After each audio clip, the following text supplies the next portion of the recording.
Esta mañana, en este marco de nuestra gratitud, porque si hemos tenido razones para dar gracias a Dios en nuestra vida, a lo largo de nuestra vida, estos 2 últimos años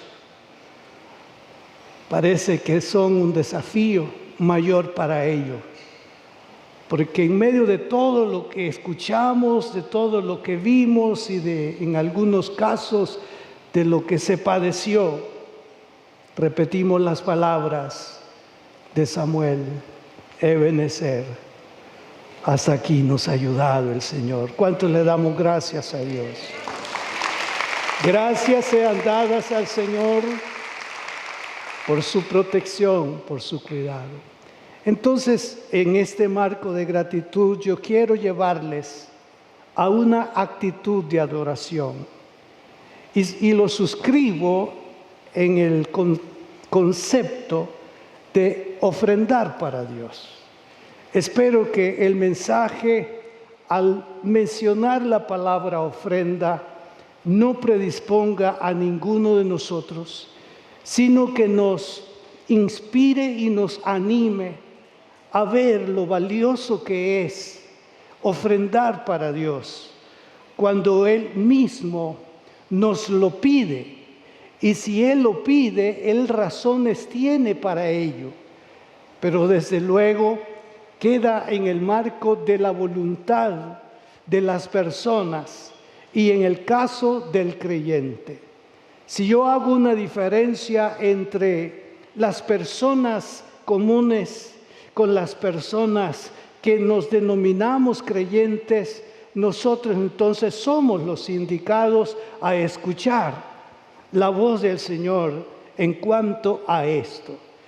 Que no nos extrañe si personas que no conocen al Señor no sean movidos en esta parte, pero que sí nos preocupe si nosotros como hijos de Dios no entendemos este valor y este principio que es parte de nuestra devoción, de nuestra adoración al Señor. Les invito a dar lectura de la palabra de Dios en Deuteronomio 10, versículos 12 al 14, y me voy a ocupar de leer de la Nueva Traducción Viviente.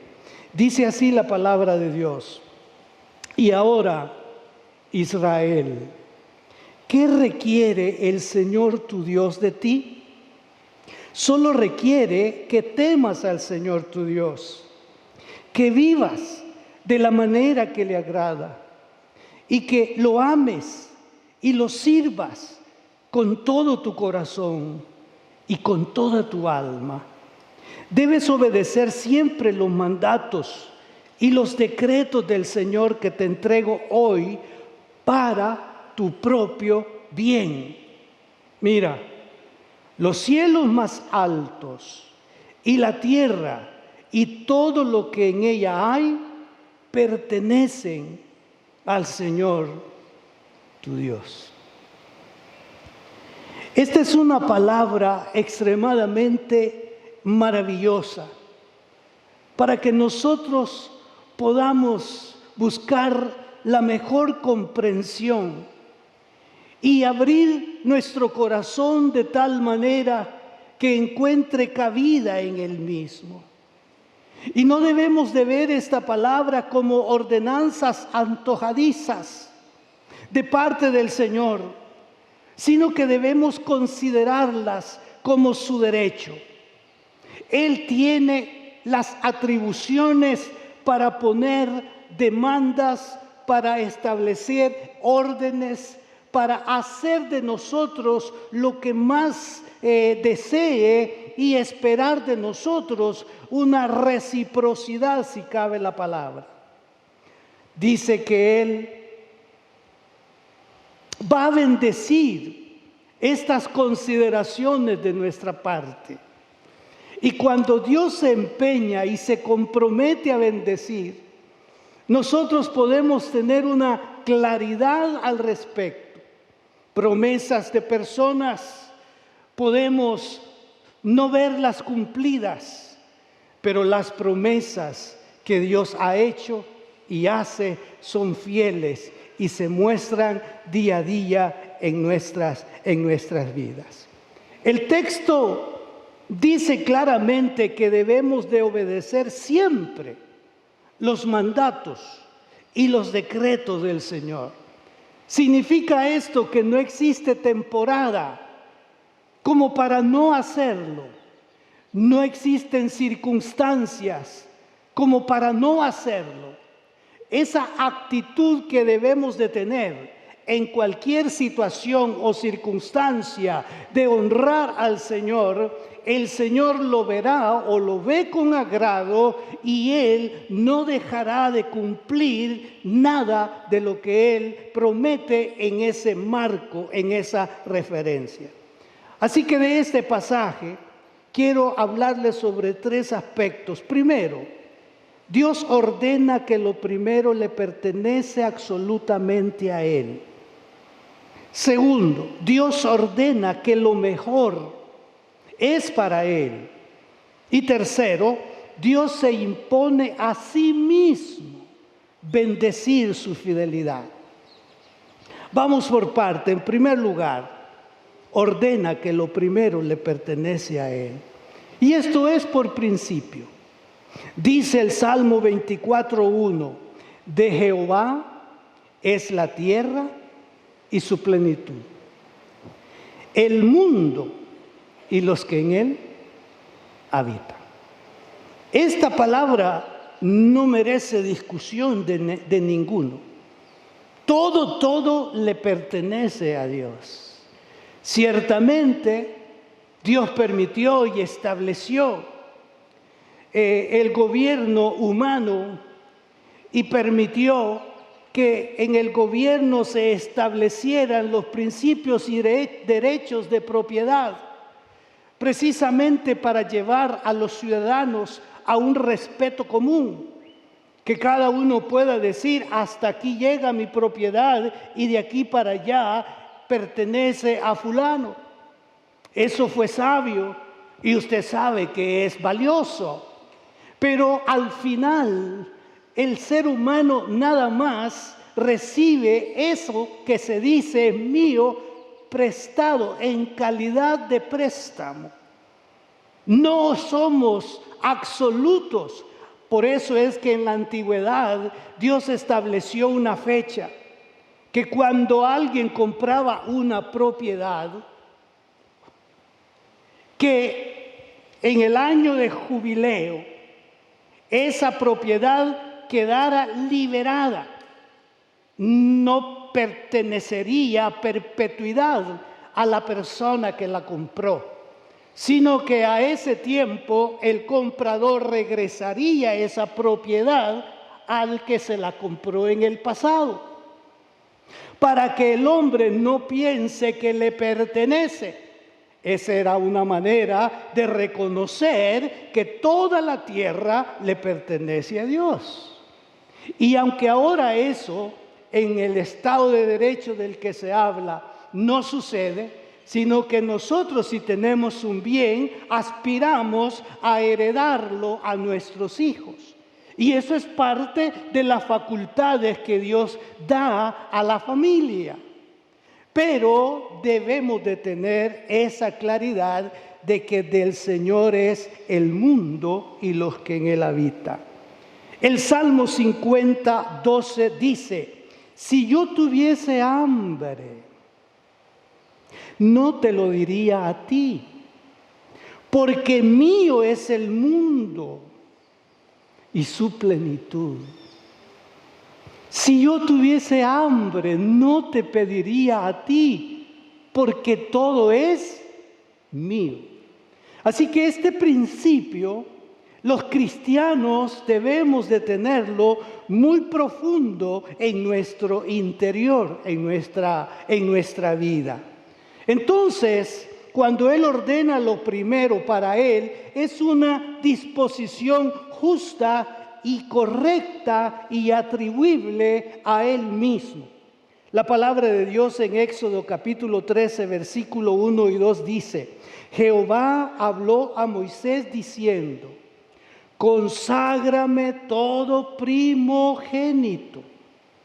Cualquiera que abre matriz entre los hijos de Israel, así de los hombres como de los animales, mío es. Lo que está prevaleciendo acá es el principio de posesión. Que nadie venga pensando que eso recibido, aún sus hijos, son de su exclusividad y que puede hacer con sus hijos lo que bien le parece, sino que el principio es que todos reconozcamos que somos y pertenecemos a Él. La obediencia en este caso sería reconocerlo soberanamente en su familia y en sus hijos. Esto indicando que al final los padres tenemos una respuesta que dar a Dios por la forma en que hemos cuidado de nuestros hijos o hemos conducido a nuestros hijos. Vamos a entender que muchos no lo hemos hecho de conformidad al texto bíblico. Hemos descuidado la vida de nuestros hijos. Yo me estoy preparando para traerle una serie de mensajes inspirado en las palabras que Dios le dijo a Jacob. Yo soy el Dios de Abraham tu padre, el Dios de Isaac tu padre, y así como estuve con Abraham y con Isaac, estaré contigo. Esas palabras han golpeado profundamente mi corazón, y cuánto yo desearía que Dios se apareciera a mis 3 hijos y les dijera: yo soy el Dios de tu padre Orlando. Y así como estuve con tu padre Orlando, estaré contigo. Y que se lo diga al profeta, a David: David, así como estuve con tu padre o con tu madre, estaré. Y con tu abuelo estaré contigo. No sabe cuánto golpea el interior de mi corazón.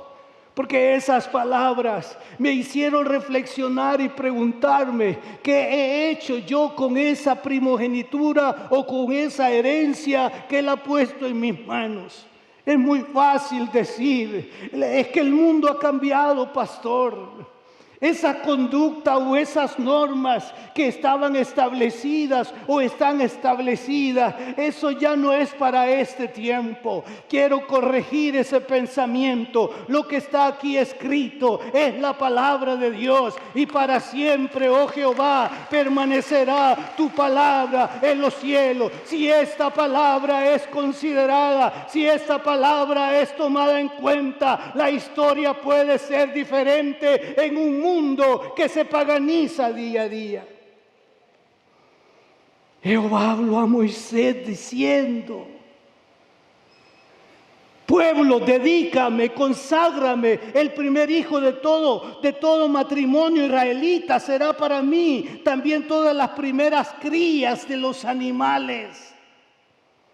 Lo que está diciendo aquí el Señor es que lo primero le pertenece a Él.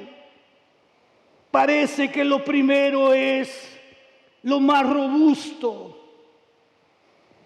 El hijo primero, cuánto atrae, cuánto se le dedica, cuánto se sueña con él. Y no estoy diciendo que no suceda con el resto, pero es ahí donde nos comprometemos a hacer cosas que no sabemos de cómo las vamos a realizar, porque ese es nuestro hijo.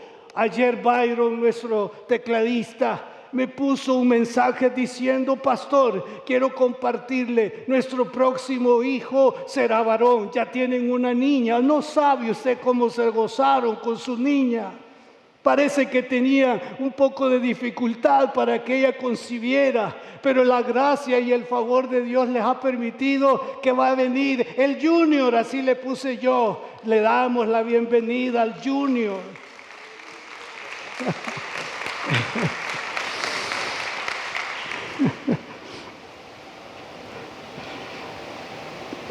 Aquí sucedió algo. Una señora joven pasó a orar Mary la vio conmocionada, que estaba llorando aquí. Se acercó y oró por ella. Ella no sabía por qué estaba llorando. Pero después la sobrina le manda una nota diciendo que va a ser abuela. ¿No es cierto? Allá va, el papá se salió.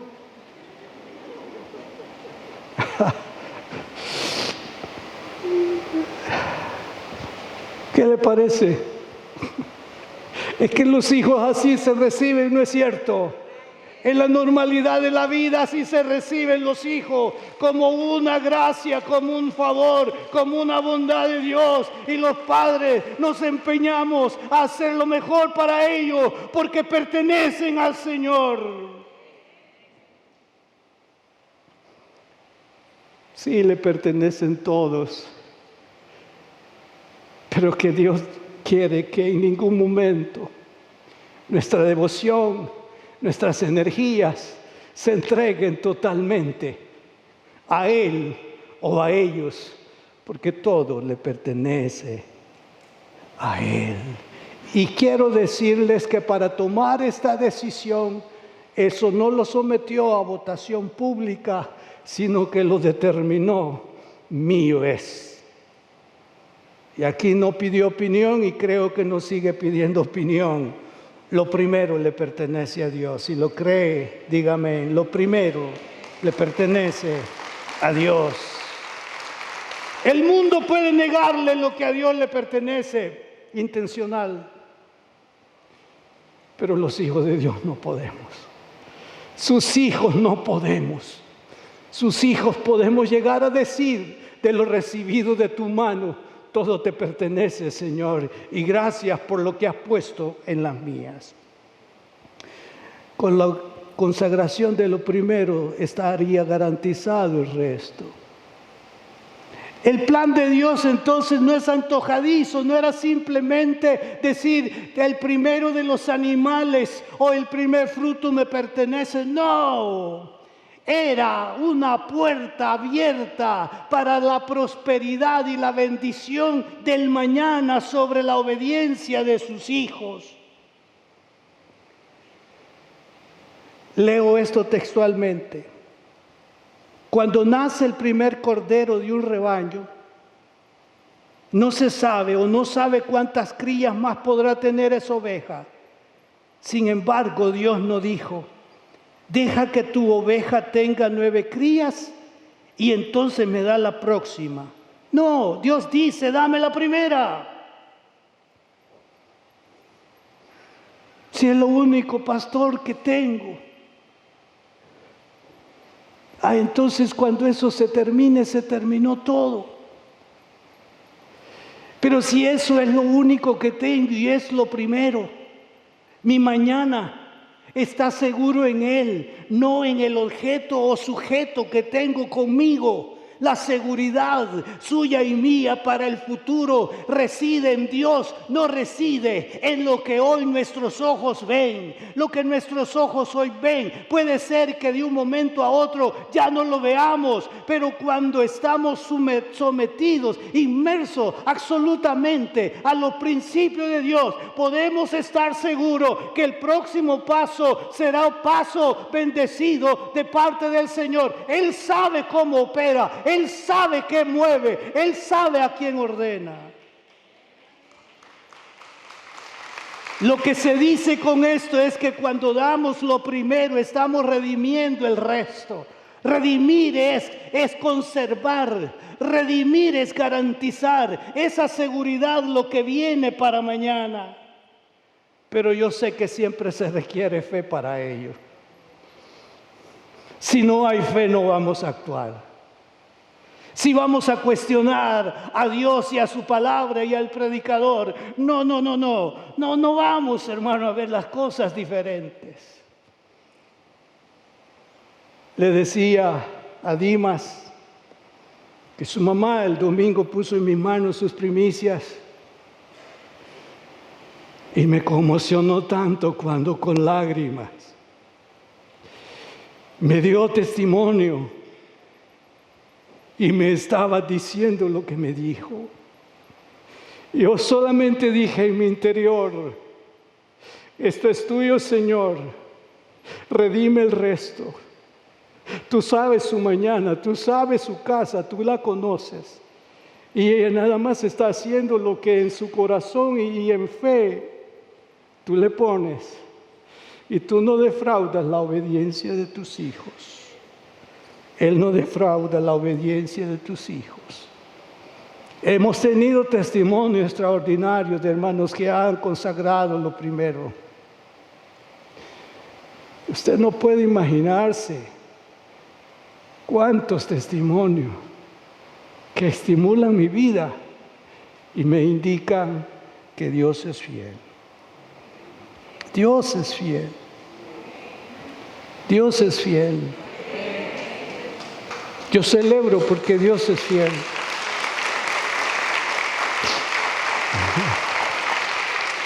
Ustedes saben que yo lloro mucho y hay cosas que me conmocionan más. Bueno, en segundo lugar, ordena que lo mejor le pertenece a Él. Allá dice: lo primero es mío. Y ahora dice: denme lo mejor me pertenece a mí.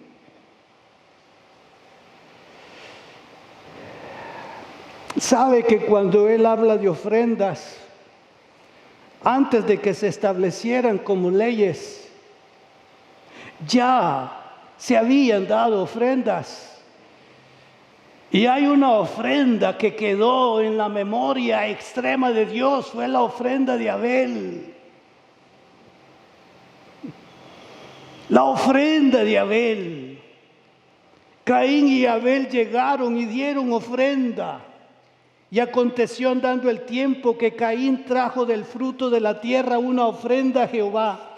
Y Abel trajo también de los primogénitos de sus ovejas, de lo más gordo de ellas. Y miró Jehová con agrado a Abel y a su ofrenda, pero no miró con agrado a Caín y a la ofrenda suya.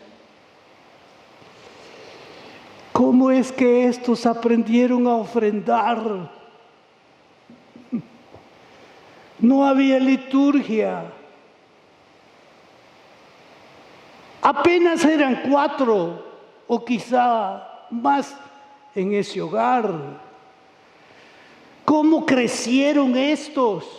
Y Dios pudo notar la diferencia entre a los que Él se refiere, a un Caín y a un Abel.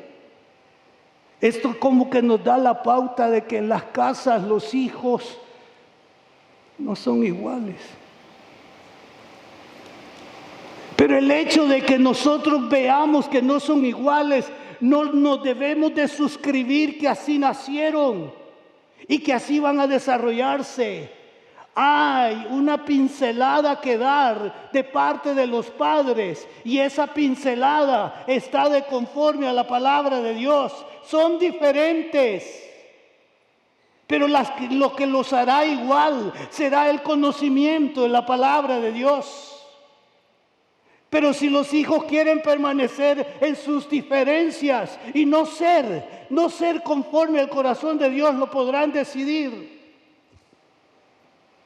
Oyeron a Caín y Abel de ofrendar para Dios. ¿A quién le oyeron eso? No había sacerdote. Le oyeron a su padre Adán.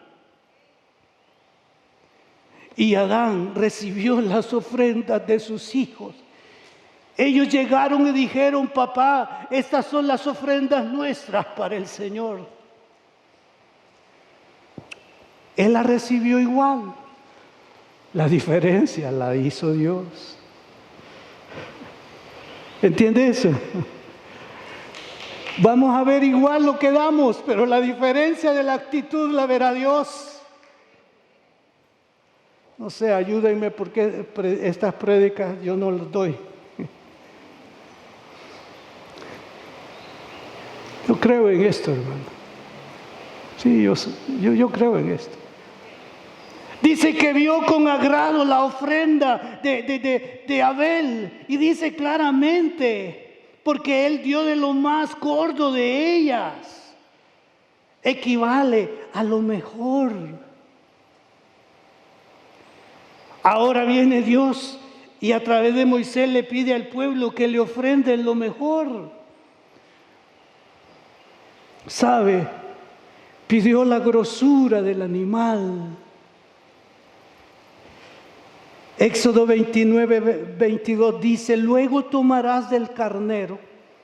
El oferente llevaría un carnero. Entonces viene Dios y dice: tomarás del carnero la grosura y la cola y la grosura que cubre los intestinos y la grosura del hígado y los 2 riñones y la grosura que está sobre ellos y la espaldilla derecha, porque es carnero de consagración.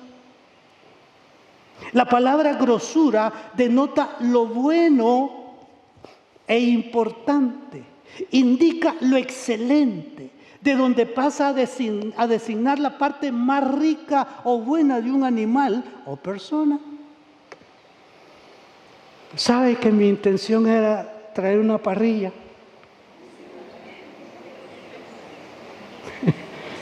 Y poner acá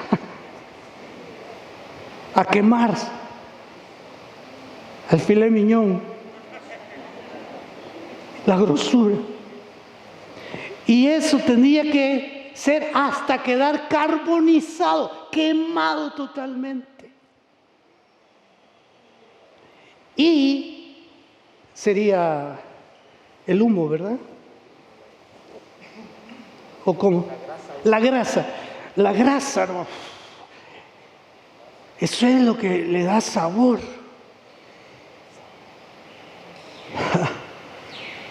¿Y sabe quién lo aspiraría? ¿Quién lo degustaría? No iba a ser el oferente, no iba a ser el sacerdote. Mi Dios que está sentado en el cielo se complacería con la gordura, lo más gordo para Él. Eso se convertiría en un sacrificio de olor grato. Éxodo 29:13, tomarás también toda la grosura que cubre los intestinos, la grosura de sobre el hígado, los 2 riñones y la grosura que está sobre ellos, y la quemarás sobre el altar. Hermanos, no sé qué más explicarles. Solo sé que es lo mejor para Él. Yo no sé qué es lo mejor para usted. Si usted clasifica algo que es lo mejor, dígale: Dios, no sé qué quieres de mí con esto, que amo tanto, que hasta te digo que lo adoro. Porque a veces usamos esa palabra, ¿verdad? Y a veces no lo decimos con sentido, porque quien debe ser adorado es Él, no las cosas. Y sabe que en este caso, el sacerdote, que es el representante de Dios, y el oferente, nada más lo que tenían que hacer los dos era limpiar la carne, sacar la grasa, ponerla ahí, quemarla totalmente, no meter más manos. Después se sentarían a comer la carne que habían quemado o sacrificado delante del Señor. Pero esto me lleva a hablarles un poquito sobre la última ofrenda que se daba. De las ofrendas establecidas por Dios, había una que se llamaba la ofrenda de paz o la ofrenda de comunión. Fíjese que esta era una acción del oferente que con ello indicaba que tenía paz con Dios, que tenía paz con sus hermanos, que tenía paz en su familia. Entonces, como una acción de gracia, de que había un gozo, era una acción de gracias. por algo que ellos habían recibido, habían esperado, habían deseado, venían con esa ofrenda. Pero esta ofrenda era distinta a las anteriores, porque las anteriores tenían que ver con confesión de pecado, con atraer la gracia de Dios, pero esta era como un resultado de todo. Por ejemplo, hemos tenido 2 años duros. Yo no sé cuántos altares de gratitud usted hizo. No sé a cuántos hermanos usted invitó para decirle, quiero decirle, hermano, que venga a mi casa, vamos a celebrar una comida de comunión y de gratitud al Señor porque nos guardó de la pandemia. Sí, hacemos algunos tips. Invitamos a alguien porque estamos de cumpleaños. Esa es una comida de comunión, de gratitud porque el cumpleaños. Pero ¿sabe algo que debemos de cuidar? Es no hablar de la gente cuando estamos en esa comida de comunión. Entonces rompemos la comunión. O sea, entorpecemos la acción de gracias. Hermano, vamos a comer hoy al mediodía, ¿verdad?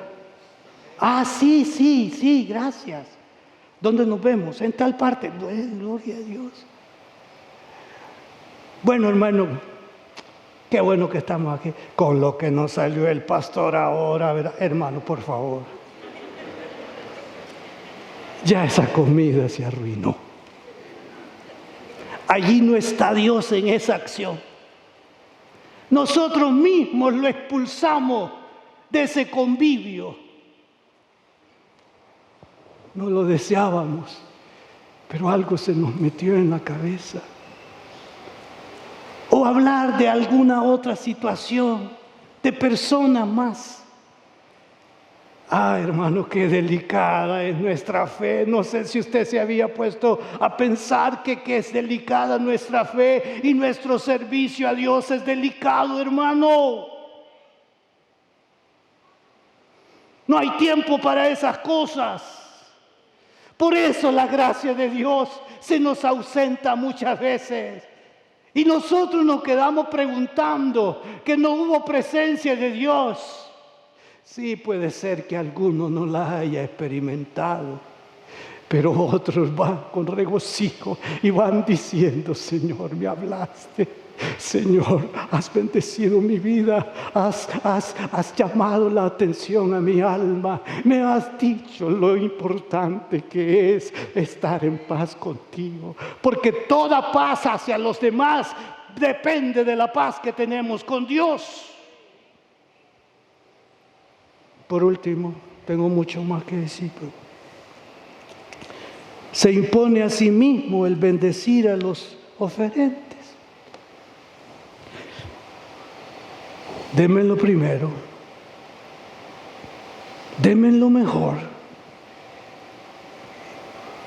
y yo abriré las ventanas de los cielos y derramaré sobre vosotros bendición hasta que sobreabunde.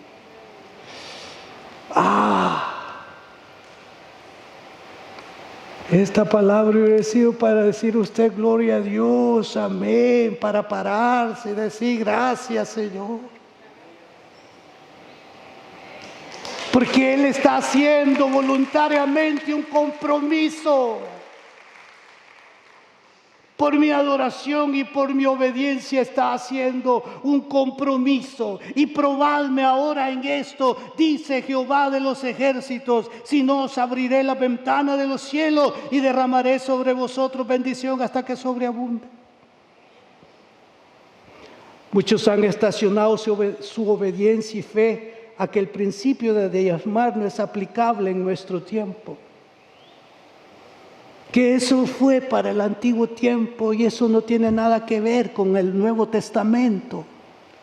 Pero el Nuevo Testamento invita al cristiano a dar liberalmente, a dar generosa y alegremente. Se requiere más del cristiano que del judío.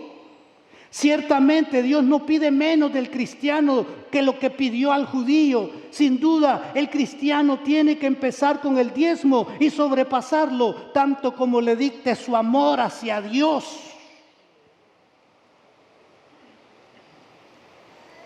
Alguien escribió: decir que el principio del diezmo fue abolido en Cristo es como decir que, mientras en las demás cosas Cristo fue engrandecido sobre Moisés, en este aspecto fue degradado.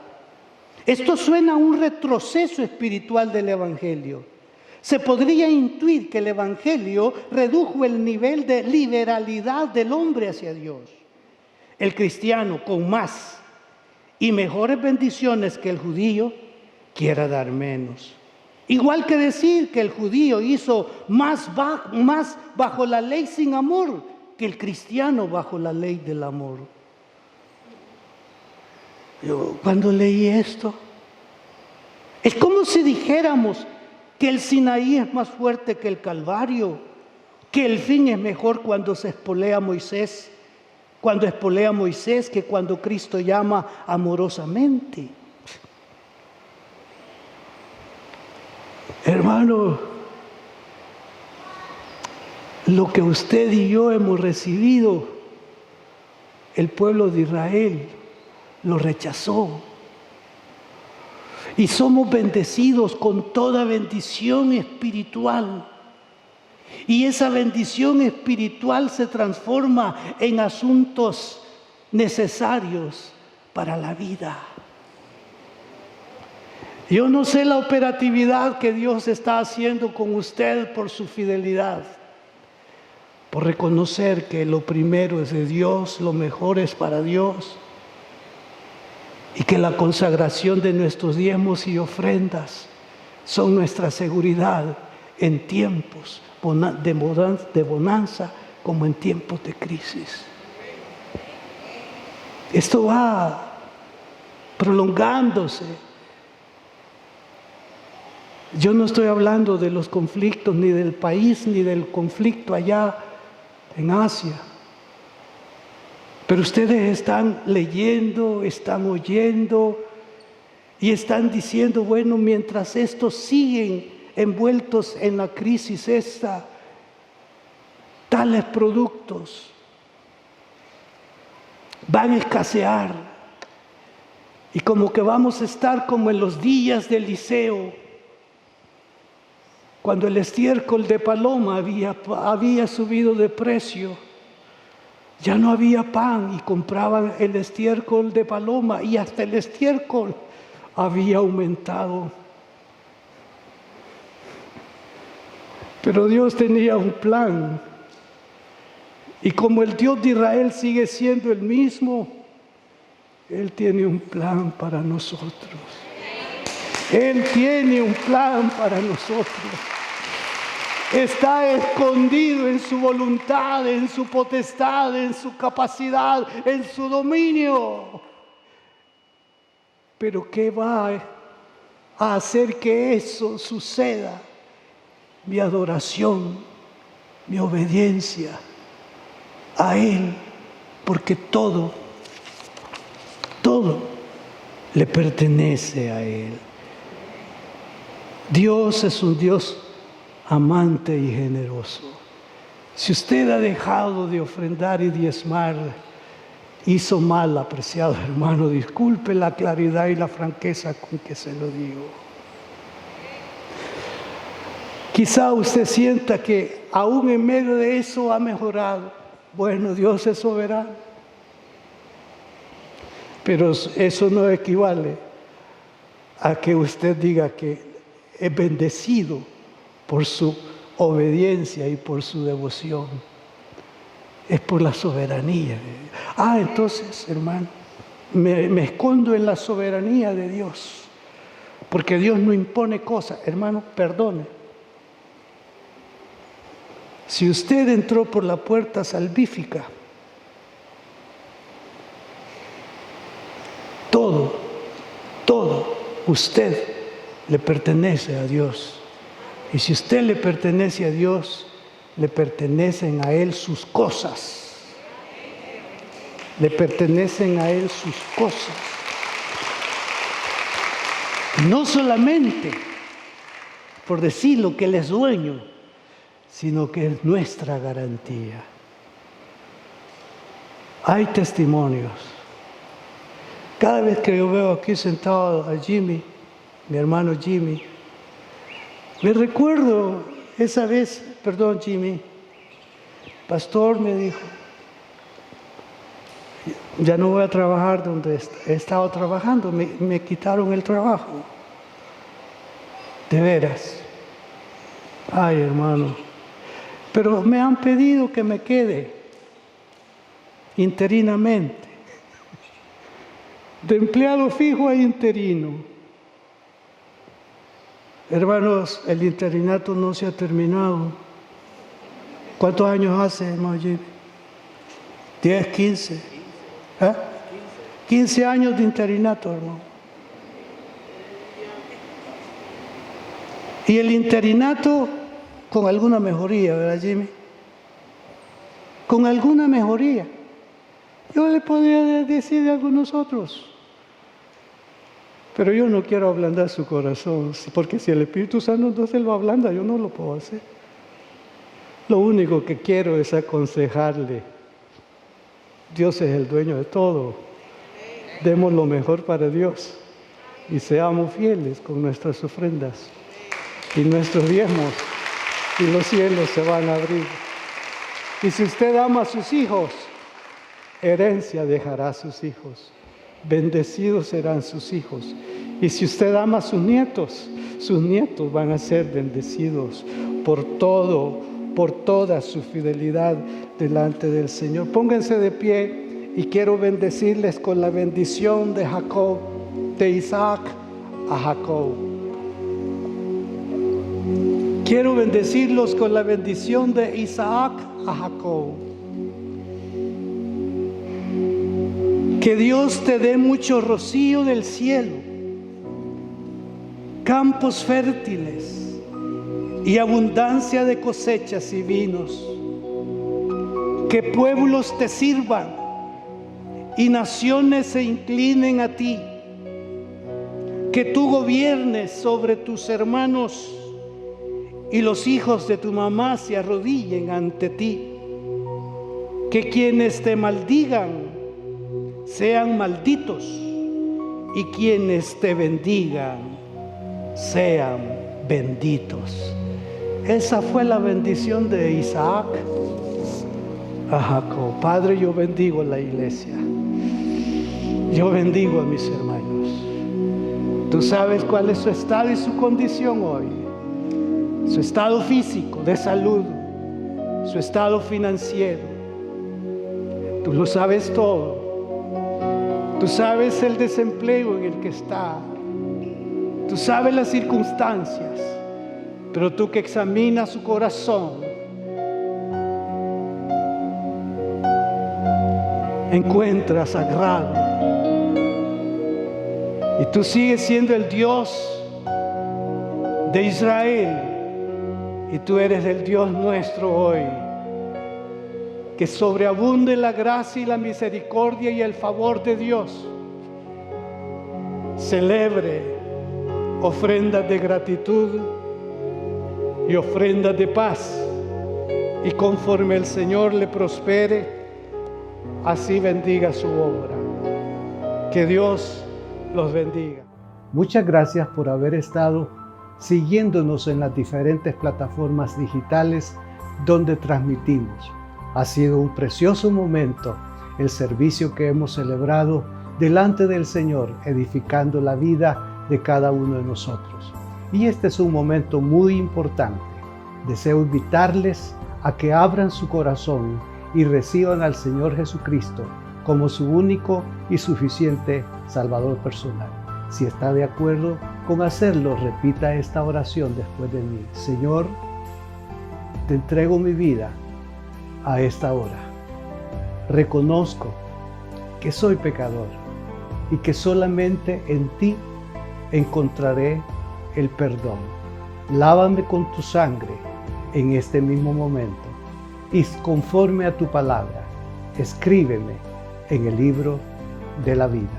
En el nombre de Jesús. Amén. Si hizo esta oración, bienvenido a la familia de Dios. Es importante que busque una iglesia donde congregarse para poder crecer en su vida espiritual. Desde luego, les ofrezco la iglesia que yo presido, Templo Cristiano de las Asambleas de Dios. Nos veremos en una próxima oportunidad. Que Dios los bendiga.